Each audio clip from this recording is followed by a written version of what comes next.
I think a really good case study within Deloitte Australia about scaling an edge comes from a story where one of our young graduates went to an induction and was told to update his intranet profile. When he looked at the intranet, he realised that with a little bit of IT trickery, he could actually bring up a profile that he'd designed himself. And the reality of the profile that he designed, it was simply spectacular and beautiful. However, the reality of the situation was, in effect, he'd hacked a production system. And clearly, from an IT organisation point of view, we don't want our people running around hacking systems because, in this case, whilst it was innocuous and nothing went wrong, if that happened as a matter of course, we could find systems falling over and all that sort of stuff. So it actually presented us as an organisation with a conundrum. We had a young, passionate person, very creative, who wanted to help improve the knowledge flow and the quality of the information systems that we use in the organisation. But the way that we're structured meant that we didn't have an environment where he could actually say, hey, here's an idea, share it in a safe environment that wasn't going to affect the production system and really create a place to play. So as part of that, the CIO of Deloitte, Tim Fleming, and myself got together. We had a discussion about creating what we called an IT sandbox.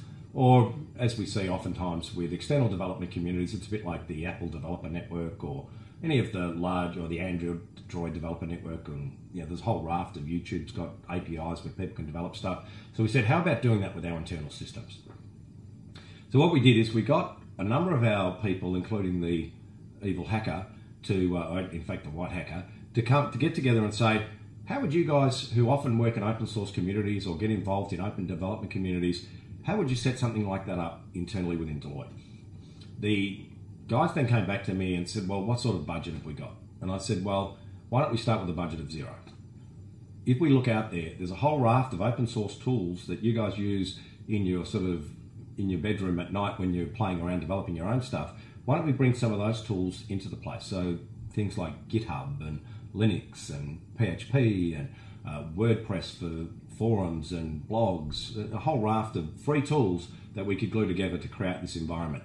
Part of putting a budget in that low goes back to what we often talk about with Stand for the Edge, which is the notion of starving the edge. If we said to the guys, you know what, you can spend $500,000 on it, they would have spent $500,000 on it. 100,000, they would have spent 100,000. By saying nothing, actually meant they had to think differently and had to look at the way that they tended to work when they're doing their own stuff outside the corporate environment and bring that in. So that actually allowed us to take what we see on the edges of these high-end open source development communities and bring it internally. The other thing that we also did was create a governance model.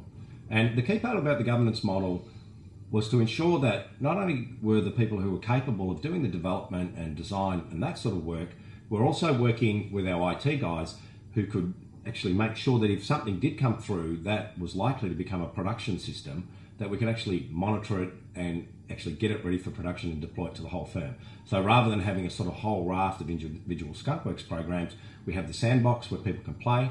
The other thing is for the non-technical people, they're also able to put in ideas, comment, test, make recommendations, look at screen designs and say, hey, that's great, but I think this is more important. So really creating this sort of collaborative environment, opening up APIs or application programming interfaces for our internal systems and leveraging the passion of our people to be able to make the systems that they use on a day-to-day basis much better.